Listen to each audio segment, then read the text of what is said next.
Welcome to the classroom students. आज हम six class की मैथमेटिक्स के यूनिट नंबर 1 यानी subdomain number 1 factors and multiple के रिव्यू एक्सरसाइज को स्टार्ट करेंगे।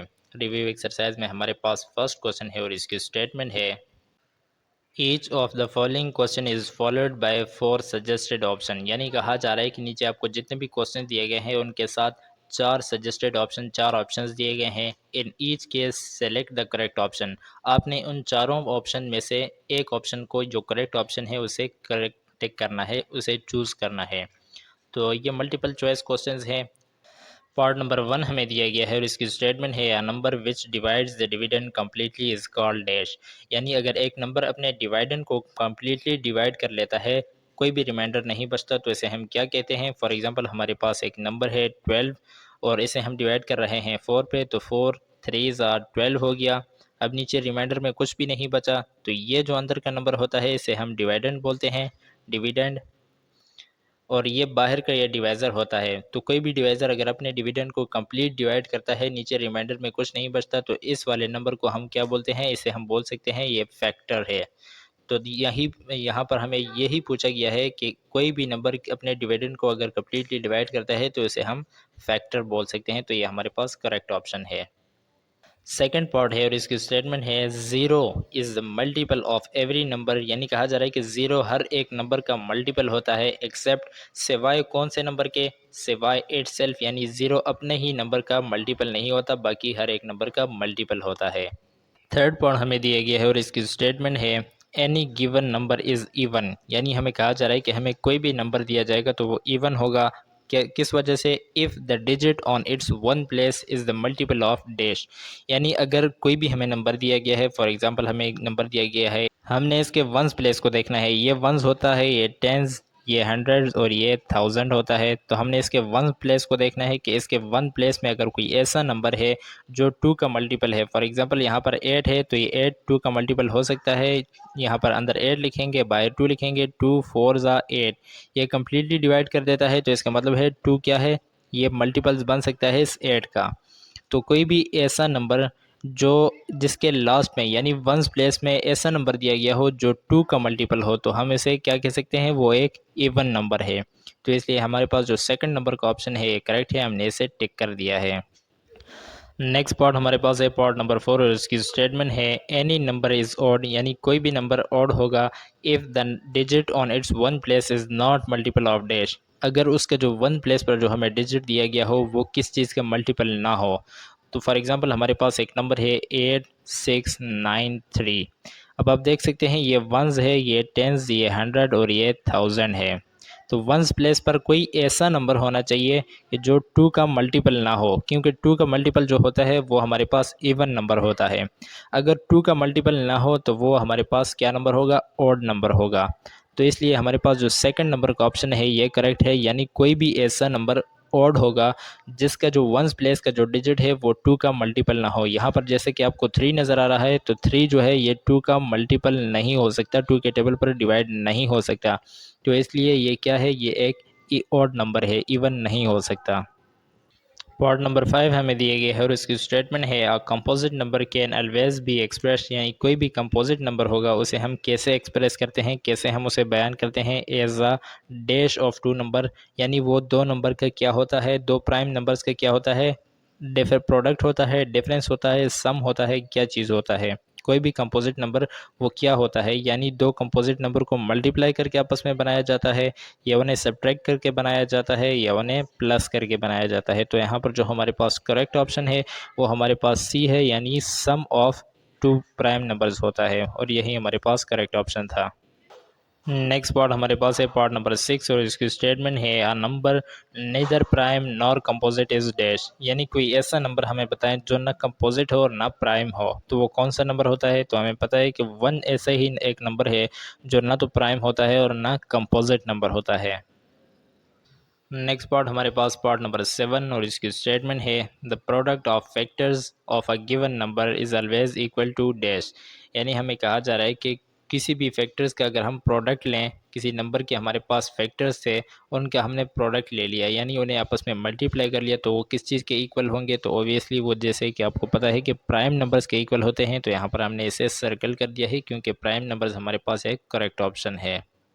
नेक्स्ट पार्ट हमारे पास है पार्ट नंबर 8, और इसमें हमें कहा जा रहा है कि इन 5 की पावर 4, यानी 5 की पावर हमें 4 ये नंबर्स दिए गए हैं इंडेक्स नोटेशन में, और हमें कहा जा रहा है कि इसमें ये क्या सिचुएशन है, 4 is base and 5 is power. यहाँ पर 4 क्या है और 5 क्या है, तो जैसे कि हम जानते हैं जो नीचे बड़ा नंबर लिखा होता है इसे हम बेस बोलते हैं, तो 5 बेस है, तो यहाँ पर हम देख सकते हैं 5 इज़ बेस एंड 4 जो है इसे हम पावर बोलते हैं, तो 4 इज़ पावर। जो फोर्थ नंबर का डी नंबर का ऑप्शन है ये हमारे पास करेक्ट है, हम इसे सर्कल कर देंगे क्योंकि यहाँ पर आप देख सकते हैं कि 5 बेस है और 4 इसका पावर है। पार्ट नंबर 9 हमें दिए गए है और इसकी स्टेटमेंट है a number which divides all the given number is called dash, यानी हमें कहा जा रहा है कि कोई ऐसा नंबर जो जितने भी नंबर दिए गए हैं उस सबको डिवाइड करता हो तो इसको हम क्या बोलते हैं, तो ऑब्वियसली साफ सी बात है कि उसे हम HCF बोलते हैं क्योंकि वो हाईएस्ट कॉमन फैक्टर होता है। पार्ट नंबर 10 हमें दिया गया है और इसमें हमें एलसीएम की डेफिनेशन बताई गई है a number which is divisible by all the given number is called dash, यानी कोई ऐसा नंबर जो कि तमाम दिए गए नंबर पर इजीली डिवाइड हो सकता है, डिविजिबल हो सकता है, उसे हम क्या बोलते हैं, तो उसे हम बोलते हैं एलसीएम। क्योंकि हमें एलसीएम की डेफिनेशन दी गई है तो ये हमारे पास करेक्ट ऑप्शन है।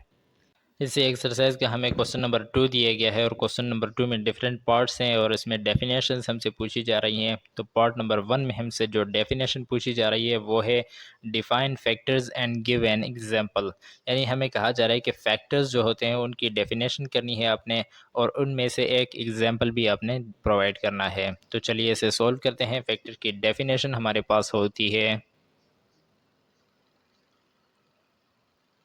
A factor is a number, यानी हमें कहा जा रहा है कि फैक्टर एक नंबर होता है विच डिवाइड्स द डिविडेंड कम्प्लीटली, जो कि अपने डिविडेंड को कम्प्लीटली डिवाइड करता है, लिविंग नो रिमाइंडर, और इसका कोई भी रिमाइंडर नहीं बचता। फॉर एग्जांपल यहाँ पर हम एग्जांपल भी साथ में कर लेते हैं। एग्जांपल में हम ले लेते हैं 12 को, तो 12 हमारे पास एक नंबर है, इसे हम डिवाइड करेंगे तो ये अब हम जब इसे अंदर रखेंगे, इस शेप के अंदर लिखेंगे, तो ये अब हमारे पास ये एक नंबर हो जाएगा, इसे हम बोल सकते हैं डिविडेंड। यानी कोई भी ऐसा नंबर जो अंदर रखा जाए उसे डिविडेंड बोलते हैं और बाहर जो भी नंबर होता है इसे हम बोलेंगे डिवाइज़र। ये डिवाइज़र हो गया और ये डिविडेंड हो गया। अब हम इसे डिवाइड करेंगे तो हमें पता है कि 4 3 12 हो गया। 12 में से 12 को माइनस किया तो रिमाइंडर हमारे पास कुछ भी नहीं, यानी ज़ीरो रिमाइंडर है, कोई रिमाइंडर नहीं बचा। तो अब ये जो 4 है इसे हम बोल सकते हैं कि ये 4 इस 12 का क्या है, फैक्टर है। ये 4 इस 12 का फैक्टर है। तो ये 4 को हम, ये फैक्टर की डेफिनेशन है, a factor is a number, 4 एक नंबर है विच डिवाइड द डिविडेंड कम्प्लीटली, इसने 12 को कंप्लीट डिवाइड किया, लिविंग नो रिमाइंडर, और लास्ट में रिमाइंडर भी कोई नहीं बचा, तो इसलिए 4 एक फैक्टर है। इसी क्वेश्चन का सेकंड पार्ट हमें दिया गया है और इसमें हमसे पूछा जा रहा है कि डिफाइन मल्टीपल्स, यानी जो मल्टीपल्स होते हैं उसकी हमने डेफिनेशन बतानी है एंड गिव एन एग्जांपल, और साथ में एक एग्जांपल भी बताना है। तो फैक्टर्स जो मल्टीपल्स हमारे पास होते हैं उसकी डेफिनेशन हमारे पास होगी multiple of a given number is the dividend, यानी हमें कहा जा रहा है कि मल्टीपल जो होता है वो बेसिकली गिवन नंबर का एक डिविडेंड होता है for which the given number is it's factor, जिसके लिए गिवन नंबर उसका फैक्टर बना होता है। फॉर एग्जांपल हमारे पास एक नंबर है, यहाँ पर हम एग्जांपल लिख लेते हैं। एग्जाम्पल के लिए हमारे पास एक नंबर है 5। अब इस 5 के मल्टीपल्स हमने लिखने हैं, तो हमें पता है कि 5 के मल्टीपल्स हम इस तरह लिखते हैं कि इसे 1 के साथ मल्टीप्लाई करना है, तो 5 1 ज़ा 5 हो गया। इसी तरह अब हम इसी नंबर को 2 के साथ मल्टीप्लाई करेंगे तो ये 10 हो जाएगा, एंड 3 के साथ अगर मल्टीप्लाई करेंगे तो 15 हो जाएगा। ये 5 के मल्टीपल्स बनते जा रहे हैं। 4 के साथ मल्टीप्लाई करेंगे तो ऑब्वियसली ये 20 हो जाएगा। अब फॉर एग्जांपल हम इसमें से ले लेते हैं 20 को। डिविडेंड कैसा होता है, मल्टीपल डिविडेंड कैसे बन सकता है, तो यहाँ पर हम 20 को अंदर रखेंगे एंड 5 को बाहर रख देंगे। अब आप देख सकते हैं कि यहाँ पर ये 20 जो है ये 5 का क्या है, मल्टीपल है, और यहाँ पर हमने इसे डिविडेंड में रख दिया, तो 5 4 ज़ा 20, ये इसे डिवाइड करेगा कम्प्लीटली, तो यहाँ पर ये जो 5 का ये है ये मल्टीपल्स बन गया है। 5 4 ज़ा 20, ये 20 जो है ये 5 का मल्टीपल है और डेफिनेशन में भी हमें यही बताया गया है। नेक्स्ट पार्ट हमें दिया गया है पार्ट नंबर 3 और इसमें हमसे डेफिनेशन पूछी जा रही है कि what are the prime numbers. Prime numbers क्या होते हैं, इसे हमने डिफाइन करना है। तो इसकी डेफिनेशन हमारे पास होगी a number a natural number, यानी जो प्राइम नंबर्स होते हैं वो बेसिकली नेचुरल नंबर्स भी होते हैं। A natural number which has only two different factors, जिसके सिर्फ और सिर्फ दो फैक्टर्स हों। एक फैक्टर वन हो एंड द नंबर इटसेल्फ, और दूसरा फैक्टर जो है वो खुद हो। जो भी नंबर है वो खुद अपना फैक्टर हो और इसके साथ वन हो, इस कॉल्ड द प्राइम नंबर। तो वो प्राइम नंबर होते हैं। फॉर एग्जांपल हमारे पास जो प्राइम नंबर्स है वो है जो स्टार्टिंग के हैं वो है 2, 3, 5, 7, 11, 13 और आगे भी बहुत सारे प्राइम नंबर्स होते हैं। अब अगर आप ले लें 2 को या फॉर एग्जांपल 7 को ले लें, तो 7 एक ऐसा नंबर है कि 7 वन ज़ा 7 होगा एंड 1 7 ज़ा 7। 7 और 1 यही दो इसके फैक्टर बन सकते हैं, यानी 7 का जो नंबर है ये सिर्फ 1 के टेबल में आता है और 7 के टेबल में आता है। इसके अलावा 7 किसी भी दूसरे टेबल में नहीं आता। तो कोई भी ऐसा नंबर जो सिर्फ अपने टेबल में और 1 के टेबल में आए तो उसे हम क्या बोलते हैं, प्राइम नंबर्स बोलते हैं। पार्ट नंबर 4 हमें दिया गया है और पार्ट नंबर 4 में हमसे पूछा जा रहा है कि what are the composite numbers, यानी कंपोजिट नंबर्स क्या होते हैं, अपने से डिफाइन करना है। तो यहाँ पर हम लिखेंगे डेफिनेशन। कंपोजिट नंबर की डेफिनेशन हमारे पास है नेचुरल नंबर। कंपोजिट नंबर भी एक नेचुरल नंबर होता है। तो a natural number which has more than two different factors, यानी जो कंपोजिट नंबर होता है उसके दो से ज़्यादा फैक्टर्स होंगे। तो कोई भी ऐसा नंबर जिसके दो से ज़्यादा फैक्टर हों तो इसे हम बोलते हैं composite number. For example prime numbers को छोड़कर जो बाकी जितने भी नंबर्स हैं वो हमारे पास कंपोजिट नंबर होते हैं। फॉर एग्जांपल हमारे पास 4 हो गया, 6 हो गया, 8 हो गया, इसी तरह 9 और इसके बाद आ जाता है 10 और बाकी भी बहुत सारे ये कंपोजिट नंबर्स हैं। यानी प्राइम नंबर्स को छोड़कर जितने भी नंबर्स होंगे वो हमारे पास होंगे कंपोजिट नंबर्स। और इसके बहुत सारे फैक्टर्स बन सकते हैं। फॉर एग्जांपल अगर हम 4 को ले लें तो एक हमारे पास इसका फैक्टर बनेगा 4 वन ज़ा 4 हो गया, इसी तरह दूसरा 1 4 ज़ा 4 हो गया, इसी तरह 2 2 ज़ा 4 हो गया। तो इसके दो से ज़्यादा फैक्टर्स बन गए हैं तो ये एक कंपोजिट नंबर है। नेक्स्ट पार्ट नंबर 5 है और इसमें हमसे पूछा जा रहा है कि what do you now about index notation. आप इंडेक्स नोटेशन के बारे में क्या जानते हैं। तो हम तो बहुत सब कुछ जानते हैं इंडेक्स नोटेशन के बारे में, लेकिन हम सबसे पहले यहाँ पर इसकी डेफिनेशन लिख कर इन्हें डिफाइन कर देंगे कि इंडेक्स नोटेशन बेसिकली होता क्या है। तो डेफिनेशन इसकी है the representation of prime factors, यानी प्राइम फैक्टर को रिप्रेजेंट करना किस में, in the exponential form. Exponential form में is called the index notation, उसे हम बोलते हैं इंडेक्स नोटेशन को। अब बात आती है कि एक एक्सपोनेंशियल फॉर्म क्या होता है। तो फॉर एग्जांपल हमारे पास एक नंबर है 5। 5 एक नंबर है और इसके ऊपर छोटा सा लिखा हुआ है 4। तो इस 4 को हम जो बोलते हैं एक्सपोनेंट, ये 4 हमारे पास हो गया एक्सपोनेंट। तो कोई भी ऐसा नंबर जिसके ऊपर पावर हो तो उसे हम बोलते हैं एक्सपोनेंशियल फॉर्म। इसे इसी पावर को हम एक तो पावर भी बोल सकते हैं, एक्सपोनेंट भी बोल सकते हैं और इंडेक्स भी बोल सकते हैं। यानी इसके तीन नाम हैं, एक है पावर, एक है एक्सपोनेंट और एक है इंडेक्स। तो ऐसी फॉर्म को, यानी नीचे बेस नंबर हो और उसके ऊपर पावर हो, तो इसे हम एक्सपोनेंशियल फॉर्म बोलते हैं। और इसे अब हम कब रिप्रेजेंट कर सकते हैं ऐसे, फॉर एग्जांपल हमारे पास इसको अगर मैं एक्सपेंड करके लिखूं तो 5 मल्टीप्लाई 5 मल्टीप्लाई 5 मल्टीप्लाई बाय 5, यानी हमारे पास एक ही नंबर बार बार रिपीट हो रहा है। तो इसे हम शॉर्ट में इस तरह से लिख सकते हैं। अब 5 5 रिपीट हो रहा है तो 5 को हम एक ही टाइम लिखेंगे और कितने टाइम्स रिपीट हो रहा है, 1 2 3 4, 4 टाइम्स रिपीट हो रहा है तो इसके ऊपर हम 4 लिख देंगे। तो इस फॉर्म को, यानी ये हमारे पास प्राइम फैक्टर्स थे, इसको हमने रिप्रेजेंट किया इस फॉर्म में, इस एक्सपोनेंशियल फॉर्म में हमने रिप्रेजेंट किया। तो इसी को हम क्या बोलते हैं, इंडेक्स नोटेशन बोलते हैं। नेक्स्ट पार्ट हमें दिया गया है पार्ट नंबर 6 और पार्ट नंबर 6 में हमसे पूछा जा रहा है कि डिफाइन प्राइम फैक्टराइजेशन, यानी प्राइम फैक्टराइजेशन को आपने डिफाइन करना है। तो यहाँ पर हम इसकी डेफिनेशन लिखेंगे। डेफिनेशन हमारे पास है the process of factorising a number, यानी किसी भी नंबर को फैक्टराइज करना इनटू प्राइम फैक्टर्स, उसके प्राइम फैक्टर्स में, is known as the prime factorisation. तो इसे हम प्राइम फैक्टराइजेशन बोलते हैं। यानी फैक्टराइजेशन को ऐसे तरीके से करना कि उसके जितने भी फैक्टर्स आए सब के सब प्राइम हैं, तो उसे हम क्या बोलते हैं, प्राइम फैक्टराइजेशन बोलते हैं। फॉर इसके दो मेथड होते हैं। फर्स्ट हमारे पास होता है फैक्टर ट्री मेथड,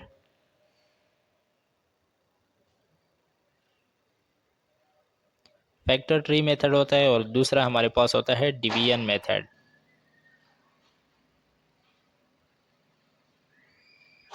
इन दोनों तरीक़ों से हम इसकी प्राइम फैक्टराइजेशन कर सकते हैं। फॉर एग्जांपल डिवीजन मेथड से अगर हम करें तो हमारे पास एक नंबर है 10, इसकी हमने डिवीजन करनी है तो 2 5 ज़ा 10 एंड 5 1 ज़ा 5। अब आप देख सकते हैं इसके जो फैक्टर्स हैं वो हैं 2 और 5, ये दोनों प्राइम नंबर्स हैं। 2 भी प्राइम नंबर है और 5 भी प्राइम नंबर है।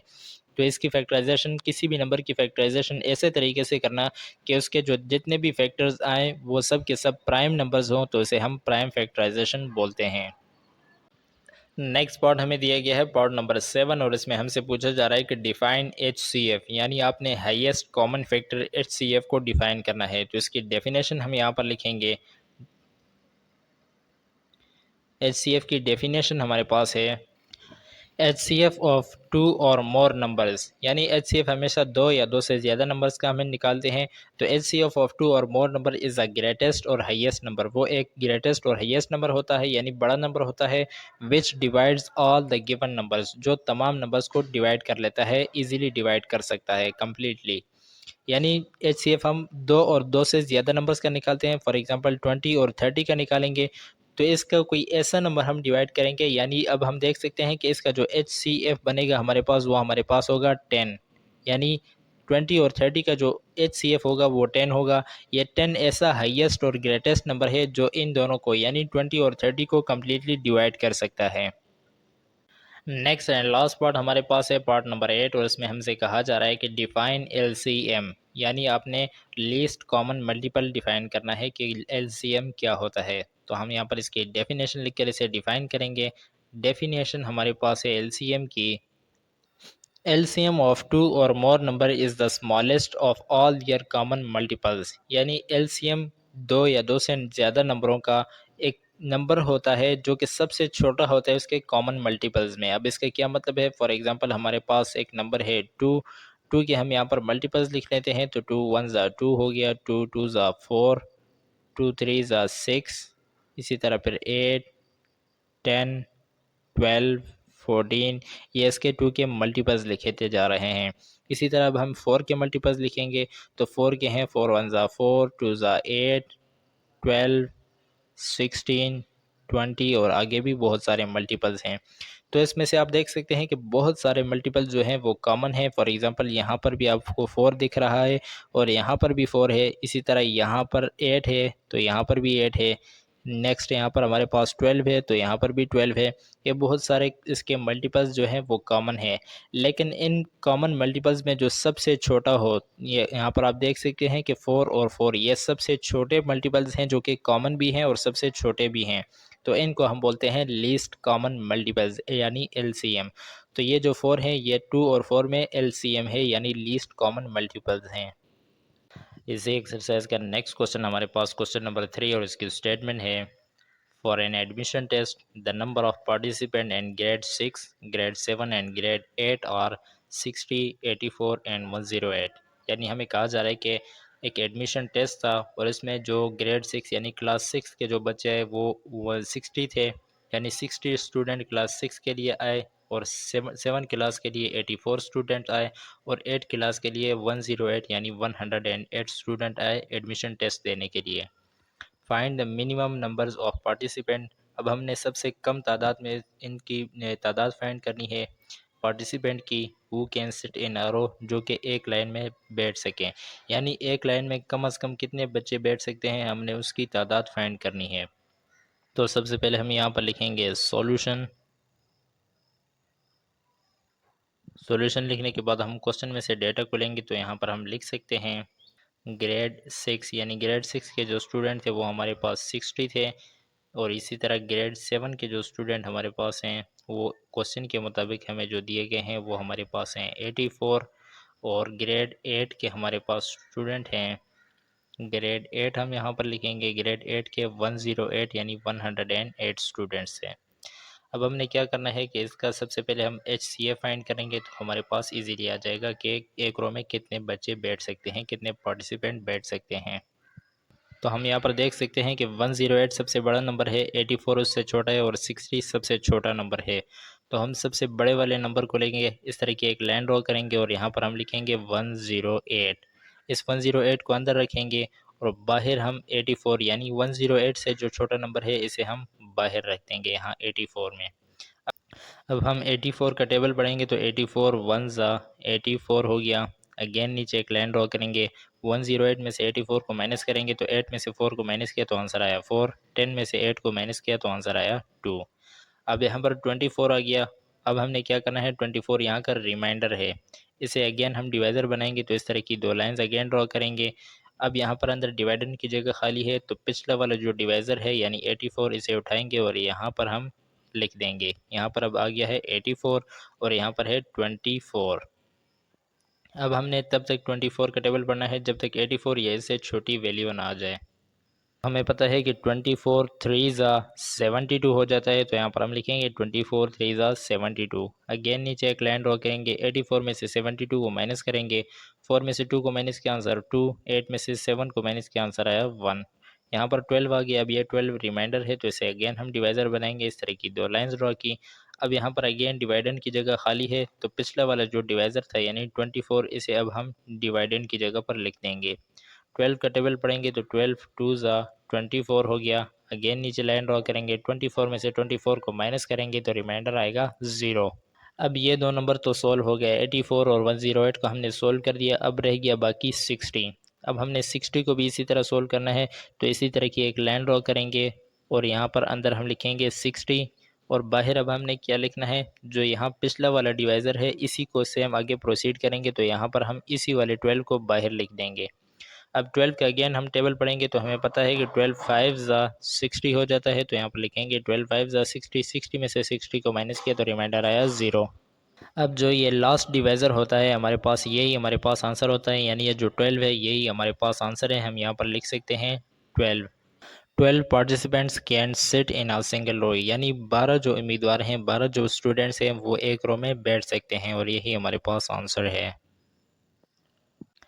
नेक्स्ट क्वेश्चन हमारे पास क्वेश्चन नंबर 4 और इसकी स्टेटमेंट है, 3 local taxis A B and C arrives at a stop. यानी कहा जा रहा है कि 3 लोकल टैक्सीज हैं थी हमारे पास। टैक्सी जो कार होती है, 3 लोकल टैक्सियाँ थी, एक का नाम था ए, दूसरे का बी एंड तीसरी टैक्सी का नाम सी था। तीनों एक स्टॉप पर पहुंची। Taxi A arrives at the stop every 20 minutes. जो टैक्सी ए है यानी पहली जो टैक्सी है वो हर 20 मिनट बाद स्टॉप पर पहुंच जाती है। Taxi B arrives every 30 minutes और जो बी वाली है, जो बी वाली टैक्सी है वो हर 30 मिनट बाद स्टॉप पर पहुंच जाती है। And C arrives every 40 minute और जो सी वाली टैक्सी है जिसका नाम सी रखा गया है वो हर 40 मिनट्स के बाद स्टॉप पर पहुंच जाती है। All three taxis arrives at the stop at 10:30 AM altogether। यानी सुबह कहा जा रहा है कि सुबह 10:30 बजे 10:30 पर तीनों टैक्सियां स्टॉप पर इकट्ठी आती हैं।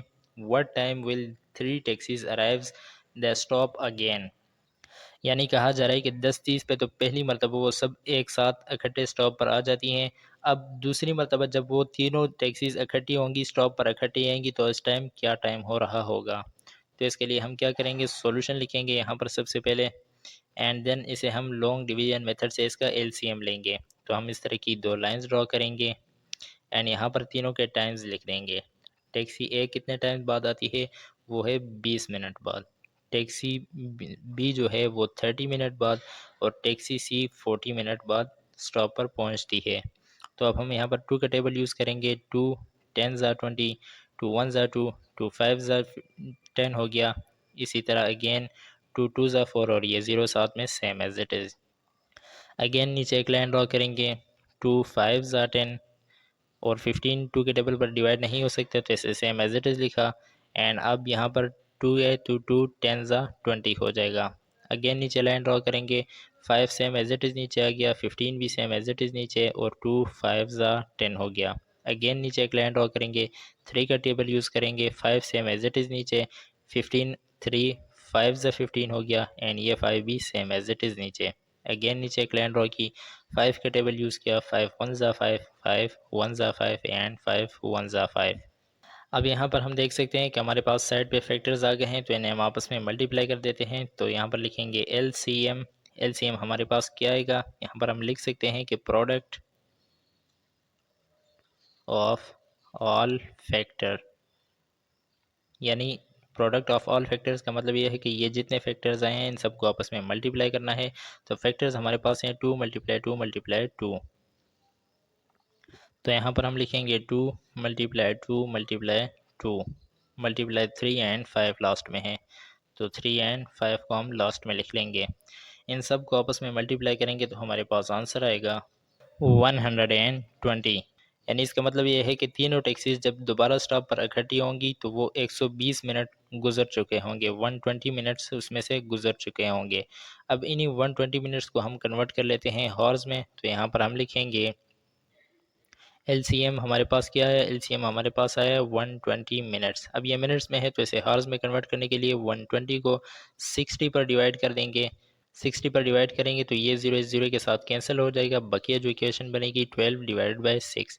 अब हम 6 का टेबल पढ़ेंगे तो 6 1 ज़ा 6 एंड 6 2 ज़ा, ये क्या हो गया 12 हो गया। तो हमारे पास आ गया है 2 हॉर्स, यानी 2 घंटे बाद वो तमाम टैक्सीज स्टॉप पर इकट्ठी होंगी।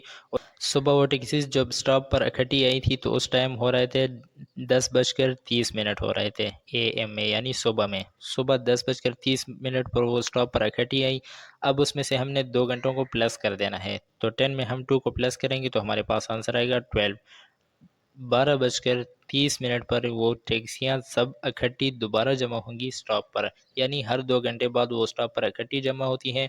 सुबह वो 10:30 पर स्टॉप पर आई थी, उसके बाद एक टैक्सी 20 मिनट बाद आई, दूसरी 30 मिनट, और तीसरी जो है वो 40 मिनट बाद आई।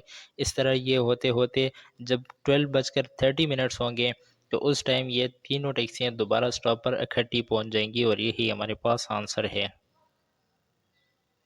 इसी एक्सरसाइज का नेक्स्ट क्वेश्चन हमारे पास है क्वेश्चन नंबर 5, और इसकी स्टेटमेंट है फाइंड द लार्जेस्ट नंबर। हमें कहा जा रहा है कि आप बड़े से बड़ा नंबर फाइंड करें। कौन सा बड़ा नंबर फाइंड करना है, which when divide by 24 36 and 60 leaves 3 as a reminder.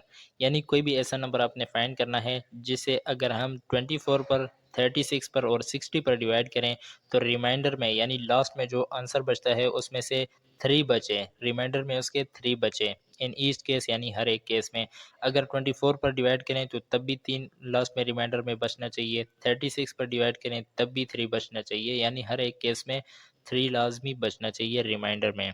तो हम यहाँ पर लिखेंगे सॉल्यूशन। सॉल्यूशन लिखने के बाद हमें जो तीनों नंबर्स दिए गए हैं इनका हम LCM ले लेंगे। इस तरह की 2 लाइंस ड्रॉ करेंगे। फर्स्ट नंबर हमें दिया गया है 24, सेकंड नंबर हमें दिया गया है 36 एंड थर्ड नंबर हमें दिया गया है 60 का। अब हम 2 का टेबल यहाँ पर यूज़ करेंगे, 2 1 ज़ा 2, 2 2 ज़ा 4। इसी तरह 2 का टेबल यहाँ पर भी 2 1 ज़ा 2 एंड 2 8 ज़ा 16 एंड 2 3 ज़ा 6, और ये 0 साथ में same as it is. Again नीचे एक लाइन ड्रॉ की, 2 6 ज़ा 12, 2 9 ज़ा 18, और इसी तरह 2 1 ज़ा 2 एंड 1 कैरी यहाँ पर, तो 2 5 ज़ा 10।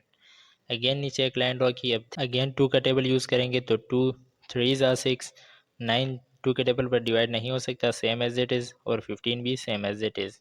अगेन नीचे एक लाइन ड्रॉ करेंगे, 3 का टेबल यूज़ करेंगे, 3 1 ज़ा 3, 3 3 ज़ा 9 एंड 3 5 ज़ा 15।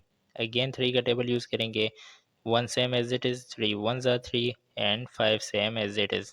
अगेन लास्ट में 1 5 का टेबल यूज़ करेंगे, 1 सेम एज इट इज़, ये 1 भी same as it is, and 5 1 ज़ा 5। अब हमने क्या करना है कि सबसे पहले इसका LCM फाइंड कर लेना है। तो यहाँ पर हम लिखेंगे LCM is equal to, LCM हमारे पास कौन सा होता है, ये तमाम जितने भी फैक्टर्स आए हैं इन्हें आपस में मल्टीप्लाई करेंगे। तो 2 multiply 2 multiply 2 multiply by 3 multiply by 3 and multiply by 5। ये इसके सब सब फैक्टर्स हैं, इनको हमने आपस में मल्टीप्लाई कर दिया है। जब इन सब को हम आपस में मल्टीप्लाई करेंगे तो हमारे पास आंसर आएगा 360। 360 हमारे पास आंसर आ गया। अब ये 360 एक ऐसा नंबर है कि इसे अगर हम 24 36 और 60 पर डिवाइड करें तो ये कंप्लीट डिवाइड हो जाएगा, लेकिन हमें ऐसा नंबर चाहिए कि लास्ट में रिमाइंडर में 3 बचता हो, यानी रिमाइंडर में उसके 3 आता हो। तो हम क्या करेंगे कि सिंपल 360 को लिखेंगे एंड इसमें हम 3 को ऐड कर देंगे। 360 में हम 3 को ऐड करेंगे तो हमारे पास आंसर आएगा 363। अब ये 363 ऐसा नंबर है कि इसे हम 24 पर डिवाइड करें तो लास्ट में रिमाइंडर में 3 बचेगा, 36 पर डिवाइड करें तब भी 3 बचेगा और 60 पर डिवाइड करें तो तब भी लास्ट में 3 बचेगा। और यही हमारे पास आंसर है। चलिए ऐसे एक नंबर पर डिवाइड करके देख भी लेते हैं। फॉर एग्जांपल मैं इसे 36 पर डिवाइड कर लेता हूँ, तो यहाँ अंदर मैं डिवाइडेंड की जगह पर 363 लिखूँगा एंड बाहर में 36 लिख दूँगा। तो हमें पता है कि 36 10 ज़ा 360 हो जाता है। लास्ट में रिमाइंडर में हम देख सकते हैं कि 363 में अगर हम 360 को माइनस करेंगे तो हमारे पास रिमाइंडर में आएगा 3, और यही 3 हमें रिमाइंडर में चाहिए था। इसी तरह अब अगर आप इसे 24 पर डिवाइड करें तो तब भी लास्ट में 3 आएगा, और 60 पर डिवाइड करेंगे तो तब भी लास्ट में यहाँ पर रिमाइंडर की जगह पर 3 आएगा। इसी एक्सरसाइज का नेक्स्ट एंड लास्ट क्वेश्चन हमारे पास है क्वेश्चन नंबर 6, और इसकी स्टेटमेंट है 3 bells tolls at regular interval. यानी कहा जा रहा है कि 3 बेल्स थी हमारे पास, घंटियाँ थी, और वो बज रही थी एक रेगुलर इंटरवल पर, यानी 10 मिनट बाद, 20 मिनट बाद और 30 मिनट बाद वो बज रही थी, यानी उसका बेल जो था वो बज रहा था। पहली जो थी वो 10 मिनट बाद, दूसरी 20 मिनट बाद और तीसरी 30 मिनट बाद। If there tolls are together at 12 noon, अगर वो 12 बजे इकट्ठी बजती हैं, तीनों घंटियाँ इकट्ठी बजती हैं, at what time they will next bell all together, तो दोबारा वो कब इकट्ठी बजेंगी, यानी वो तीनों बेल्स दोबारा कब इकट्ठी बजेंगी। तो इसे फाइंड करने के लिए हम यहाँ पर सबसे पहले लिख लेते हैं सॉल्यूशन। सॉल्यूशन लिखने के बाद हम इन तीनों नंबर्स का क्या है कि एलसीएम लेंगे। यहाँ पर इस तरह की 2 लाइंस ड्रॉ की और यहाँ पर लिखेंगे 10, 20 एंड 30। पहली बेल 10 मिनट्स के इंटरवल के बाद वो बजती है, दूसरी 20 और तीसरी 30 मिनट्स के बाद। अब हम क्या करेंगे, एलसीएम लेने के लिए यहाँ सबसे छोटा टेबल यूज़ करेंगे। 2 5 ज़ा 10, 2 10 ज़ा 20 एंड 2 1 ज़ा 2, और 1 कैरी यहाँ पर 2 5 ज़ा 10 हो गया। अगेन नीचे एक लाइन ड्रॉ करेंगे। अब हम देख सकते हैं कि 10 2 के टेबल पर डिवाइड हो सकता है, तो 2 को लिखेंगे, 5 को सेम एज इट इज़ नीचे उतार देंगे। 2 5 ज़ा 10 हो गया एंड 15 को भी सेम एज इट इज़ नीचे उतार देंगे। अब हम अगेन नीचे 3 का टेबल यूज़ करेंगे, 5 को सेम एज इट इज़ लिखेंगे, इस 5 को same as it is and 3 5 ज़ा 15 हो गया। एंड लास्ट में हमारे पास 5 का टेबल बच जाता है, तो 5 1 ज़ा 5, 5 1 ज़ा 5 एंड 5 1 ज़ा 5। अब हमने क्या करना है कि इन सब का एलसीएम फाइंड कर लेना है। तो यहाँ पर हम एलसीएम में लिखेंगे एलसीएम इज इक्वल टू, इन सब फैक्टर्स को आपस में मल्टीप्लाई करेंगे, तो 2 मल्टीप्लाई 2 मल्टीप्लाई 3 मल्टीप्लाई बाय 5, इन सब को आपस में मल्टीप्लाई करेंगे तो हमारे पास आंसर आएगा 60। यानी 60 मिनट्स बाद वो सब जो तीनों बेल्स थी वो इकट्ठी बजेंगी। पहली 10 मिनट बाद बजती है, दूसरी 20 मिनट और तीसरी 30 मिनट बाद। तो हर 60 मिनट के बाद वो तीनों बेल्स इकट्ठी बजेंगी। तो सुबह वो किस टाइम बजी थी? सुबह वो बजी थी 12 बजे, 12 ओ क्लॉक पर वो बजी थी। तो अब वो उसने कब बजना है? 60 मिनट्स बाद। 60 मिनट्स बाद यानी 60 मिनट 1 घंटा हो जाता है। तो हम क्या करेंगे, 12 में 1 को प्लस कर देंगे। यानी अगर आप इसे लिखें तो सबसे पहले इसे मिनट्स में कन्वर्ट कर देंगे, 60 को 60 पर डिवाइड करेंगे, क्योंकि ये 60 मिनट्स में हमें दिया गया है, इसे हमने घंटों में कन्वर्ट करना है। तो 60 के साथ कैंसिल हो जाएगा, बकिया हमारे पास बच जाएगा 1। ये 1 क्या है? हॉर है। 1 हॉर यानी 1 घंटा। 60 मिनट या 1 हॉर एक ही बात है।